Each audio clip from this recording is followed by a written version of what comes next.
سترګو کتله او زما زړه په خاموشي مات شو.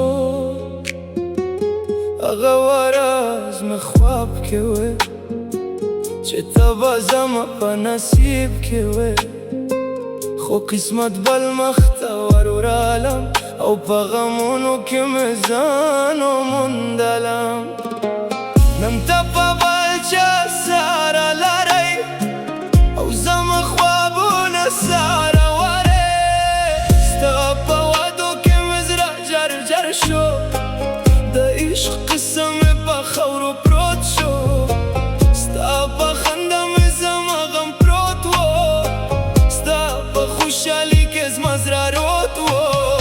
وی وی یالله څه قسمت ده د محبت داسه حکایت ده، زه لا هم ستا په نام زرم په خاموش سترګو کې جرم. ستا په مخ مې خنده وې خو په زړه کې مې طوفان وې. موری د غم انتها ده، د جدایي داسه سزا ده، ستا یاد مې روح زخمی که او تنهایی مې زړه ورک که.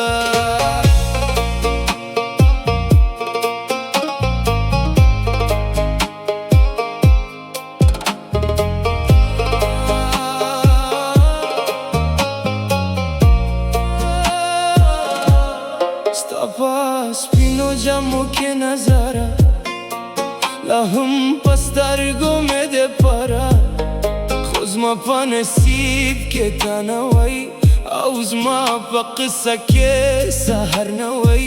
زه په خلقو کې مسکۍ کوم خو په زړه کې په چوپ چوپ زرم. نن ته په بل چا سره لرئ او زما خوابونه سره ورئ، ستا په وعدو کې مې زړه جرجر شو، د عشق قصه مې په خاورو پروت شو. ستا په خندا مې زما غم پروت و، ستا په خوشحالي کې زما زړه روت و. وی وی الله څه قسمت ده د محبت داسه حکایت ده، زه لا هم ستا په نام زرم په خاموش سترګو کې جرم. ستا په مخ مې خنده وې خو په زړه کې مې طوفان وې. موری د غم انتها ده، د جدایي داسه سزا ده، ستا یاد مې روح زخمی که او تنهایی مې زړه ورک که. زما جانان زه به کله هم د ورځ هېر نه کوم چې تا په بل چا سره خنده کوله، او زه په ګوشه کې خاموش ولرم. یالله د زړه په حال باندې رحم وکړه، دا محبت د غم کم وکړه، چې هغه زمانه شوه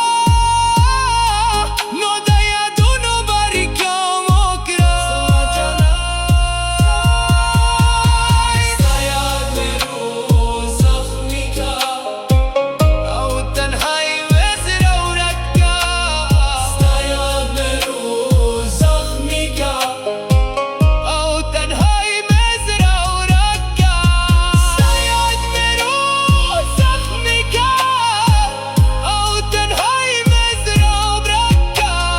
وی وی الله څه قسمت ده د محبت داسه حکایت ده، نن ته په بل چا سره لرئ او زما خوابونه سره ورئ، ستا په مخ مې خنده وې خو په زړه کې مې طوفان وې.